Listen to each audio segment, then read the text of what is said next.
Hello everybody, I'm Joey, you're watching VegasDtech, and today, behind me, I have a 1987 two-stroke Honda Aero scooter that has survived 40 years, and it runs like absolute brand new. I personally had one of these back when I was 17 years old. I ended up selling it, and I have been chasing after one like this my entire life. There is a warm and fuzzy and amazing story that I got to tell you about this scooter, and I hope that you stay with me to the end of this video so I can reveal it to you.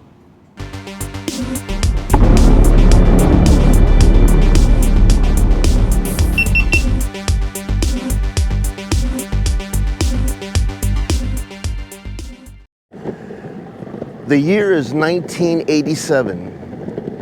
And VegasDtech is 17 years old, ending a one-year illustrious career at Burger King. A neighborhood friend of mine told me, Joey, if you can get yourself some reliable transportation, I could offer you a job working with me at the auto parts store, which was called at the time Chief Auto Parts. I don't know if you guys remember old Chief Auto Parts. So at the time, I was really into, 1987, my favorite show on television, we had lots of them: Dukes of Hazzard, Airwolf, Knight Rider, Incredible Hulk. We had them all, A-Team, on and on. But my favorite show that inspired me the most was Miami Vice, all right? And I loved Miami Vice because I loved Don Johnson's Ferrari Daytona Spider, the convertible black Ferrari that he had. And of course, I'm 17, I'm not going to be able to get nothing like that. But the best thing that I could get to it was my very first car, and that was going to be a 1974 Fiat Spider convertible, right? 4-cylinder, 5-speed. So I went ahead and bought that, and I had every intention on fixing it all up, doing the body work, getting it all painted, doing it all myself, taught myself how to do it all. And this is where I learned, to do all my auto mechanics. And not much longer than like 3 months into owning the car, sadly, I was involved in a wreck where I was in a four-way intersection, and some guy getting off work was drunk, and he ran the intersection, and he T-boned my car and just completely destroyed it. And I was lucky in that one too, because I had a friend, a neighborhood friend with me, the guy that offered me the job with him at Chief Auto Parts. He and me were both in that wreck, and we're both 17 years old, and he got put into the ICU with a punctured lung over this wreck. So it was pretty bad, right? So I get home, and the police officer took me home, and he said, you want me to, at the time, police back then would give you a ride home if you didn't have one. And he gave me a ride home, and he asked me if he wanted to tell my dad what was going on. And I was like, nah, my dad's gonna be pretty pissed. I better be the one to let him know, but at least it wasn't my fault. So I went in and told my dad about the situation. I said, Dad, the Fiat is gone. And he goes, what are you talking about? And I explained to him it was wrecked. It was wrecked, gone. Him and my mom were absolutely livid, of course, and I was like, here I am, a senior in high school, and I needed that thing because I didn't need to go the full day when I was in high school, okay? I mean, out of 7 classes, I had all my credits already done. I only needed to take the first three classes to get my credits in my senior year, so I needed wheels. But, my mom being first-generation Asian, she was just not having it. She said, oh, you almost killed your friend. You're so irresponsible and all this other stuff. So car was out of the question. And the insurance, gave me what the car was worth, and it was worth about $1,200, and that's what they gave me. And my dad took me to Honda of Las Vegas, not to get a motorcycle, but to get a moped, all right? Hence that 1987 Honda Aero. So I went over there and I looked at it. I was like, oh man, I can't imagine riding this thing, around at my age. Here I am, a senior. I'm trying to be cool. I got to go to prom. But you know what? Beggars can't be choosers. I had a job to go to and I needed wheels, so I took it. And I think it cost me like $1,000 for the scooter with taxes and a helmet, $1,000. All right. Well, I rode that thing around for about 3 months, you know, during the summer, and it just wasn't gonna cut it, man. I mean, my school was too far, you know, and to try to ride that thing to school, I think school was like 7 miles away, and I didn't want to, you know, have to ride that thing all the way to school. So I ended up selling it, gone, right? I sold it for like $500. Boy, my dad was pissed. He goes, "What are you gonna do now?" And I was like, "Well, you know, I'm just gonna carpool it with some neighborhood kids, and you know, they would give me the ride to school, but then figuring out how I was gonna get home, that was on me. You know, whether it be a skateboard or whatever, I had to figure out how I was gonna get home." And so that was the story, right? I sold the scooter, and that was it. Well, anyways, guys, over the course of 40 years, you know, I like riding around motorcycles and so forth, but I really don't need anything big. I got a small little motorcycle right now called a Honda Grom. It's like 125cc, and that gets me around just fine. It does, you know, 55, 60 miles an hour. That's fine. So anyways, when I was dealing with my father's estate, trying to sell all of his stuff in the house, because we had all that furniture and all of his knickknacks and so forth, I had no idea in hell how I was going to get rid of it all. And everybody told me, "Joey, why don't you, you know, figure out how to, you know, do a garage sale, do an estate sale." Man, I didn't know how to do anything like that. I've never done anything like that before.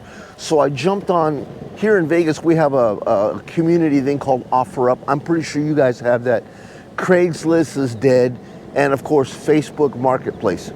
So I went on OfferUp, and I was trying to see how other people put together and organize, you know, a garage sale and how I would go about doing it. And while I was doing that, I just happened to notice in one of these postings here, this one posting had a parent or a dad who passed away as well. And in the backyard, I spotted that '87 Honda Aero sitting in the backyard for sale. And I was looking at that, I was like, wow, that looks just like the one that I had when I was in high school. And I'm like, they don't make those. Those are very, very rare. You know, 40 some years old in that condition. I was like, I'm gonna have to come meet up with these guys here and look into this, right? Just for nostalgic reasons, I was gonna try to see if I could purchase this scooter. So I talked with the guy, and the guy gave me the story of how he acquired it. And he said that his father had just passed away. He was like 60 years old, him and his twin brother. So his father passed away the same month that my dad passed away. Can you believe that? September of 2025, his father was 92 years old, passed away, and my dad was 82 years old. Both passed away the same month, right? And I'm picking up the scooter that his dad had in the backyard. For 40 years he's had this, okay? And I asked him about the story about the scooter when I met him. I rented a U-Haul truck because guess what? I had a Toyota Tacoma and somebody stole that from me, could you believe it? So that's gone. So I had to go rent a U-Haul truck to go pick this thing up.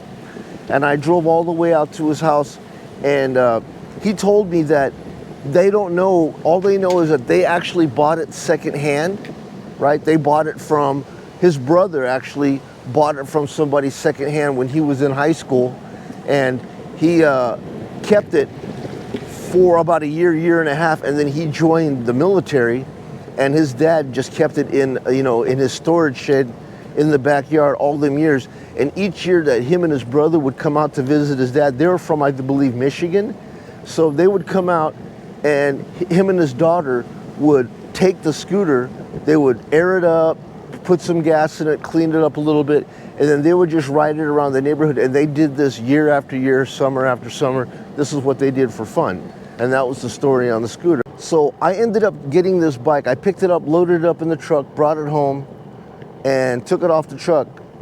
And then I started my process of cleaning it up, you know, like, and I was like, wow, look at the condition of this bike. This thing is in amazing condition. I can't believe that it still runs, just fires right up after 40 years.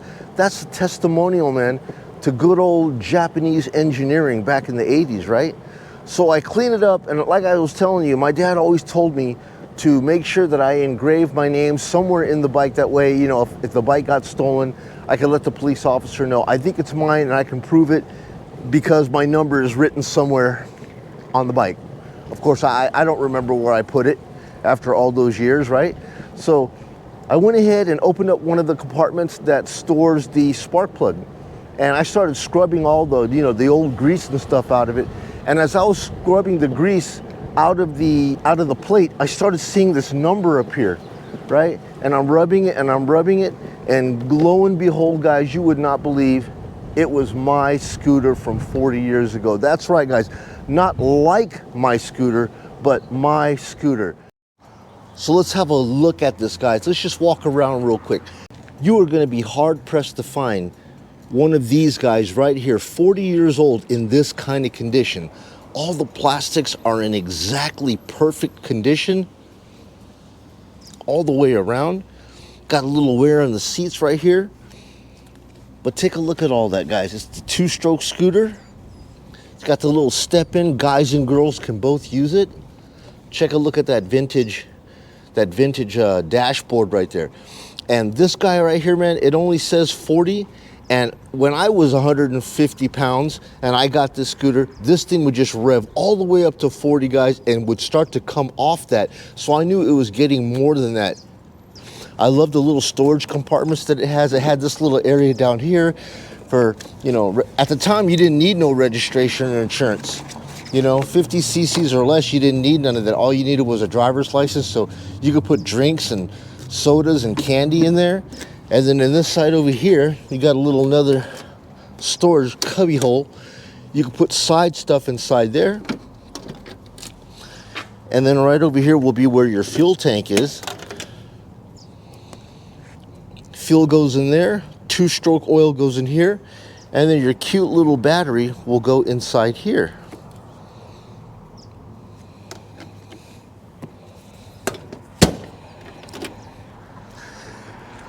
So check this out, right? Look at the little teeny key that you get with it. So after 40 years, guys, look at this. You turn it on, you turn the power switch on, pull back the brake a little. 40 years later, guys. Now, not only that, this also had another option. What if your electric starter died? Well, that's great. You would just turn your power to the on, run, and then you had this little kickstart situation right here. And guys, look at how fine-tuned it is, guys. Check this out.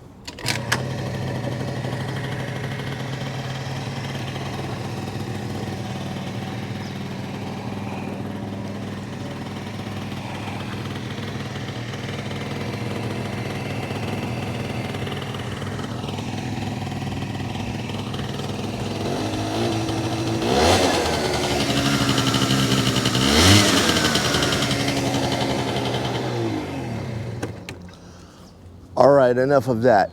So the story that I wanted to take you on is, why is this scooter so amazing?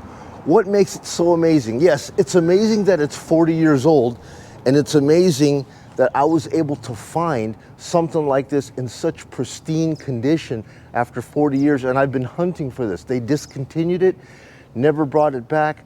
Technically, the DMV says that in 1987, this was too powerful and too fast to be labeled a 50cc scooter, so they stopped selling it, and the next ones that came out did not have the same kind of power, and we just lost out, and these became a hard find. But this is the one thing that makes it so amazing, and I can't believe it, and I'm so happy today to bring you in on what I discovered. So as I was cleaning this thing up, I washed it and I pulled all the panels out and degreased it and just went through the entire thing to make sure that everything was tuned in right. Now, I remember that my dad, he's old school, right? My dad used to say, you know, in 87, we didn't have cell phones, beepers, stuff like that. He wanted me, he said, anything that you have, write your name and social security in it so that if it gets stolen, you know, if we call the police to go look for it, if they find it, they can identify it, or you could call them up and, you know, tell them this is where, you know, I had a special mark on this bike. Now, I took my dad's engraver, and I know that I put something on my bike back in '87. I just didn't know where. But I went ahead and started cleaning this bike. And as I got to this one little area here, right? So this is the side cupboard here. I'm cleaning this all out, right? I'm degreasing this and just, cleaning all the nonsense out of it. This right here is where the spark plug, you access the spark plug from in here. Well, there's 3 little thumb screws here that I've already pulled out, and you pull this guy out. When I pulled this thing out and I started cleaning all the grime and, grudge and stuff out of here, I started putting soap on this one panel. And as I got right to this area right here, I noticed that there was something going on here. And I don't know if the camera is going to be able to pick that up, but it was my little marking that I made back in 1987. So guys, this was my little scooter that I had when I was in high school working at Burger King and Cheap Auto Parts back in 1987. It was sitting in the backyard of a man who kept it in his backyard for 40 years, and his kids would come into town and play with this, and every year they would come by, they would bring their daughter out and take her for rides around the block, going to the little grocery store trips, and they've kept it in such amazing condition. And after 40 years away, I was able to be reunited with this bike. And guys, that's just, I can't believe it. They worked a deal out with me. I got it for $600. I think I paid not much more for that brand new back in 1987, of course, with taxes, helmets, and gloves and everything. I think I paid close to $1,000 for it, but the guy gave it back to me for $600. Guys, you are not going to be able to have a story like this where you could find something in this condition that runs so perfectly after 40 years. And I've been blessed to be reunited with an ex, that I loved, and I should have never broken up with her back then, but it would not have lasted 40 years if it was in my care. And here I am able to get it back after all that time. All right, I'm gonna give you guys a little taste of what this little guy can do, but I gotta do it with one hand, so check it out. And this is a 200-pound rider. Oh man. Still got the juice, man, after 40 years. Still got the juice. And it's got so much torque on the bottom end. That's what I love about it. It's just the low end torque that you get out of this guy. And God forbid, with the gas prices being what they are,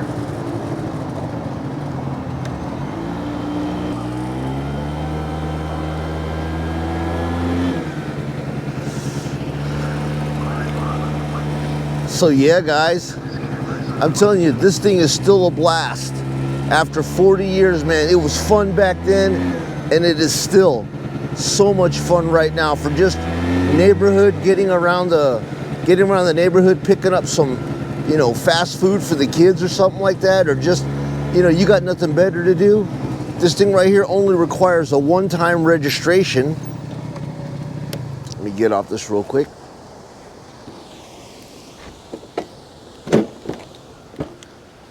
This bike only requires a one-time registration, which is $65, and it covers you for life.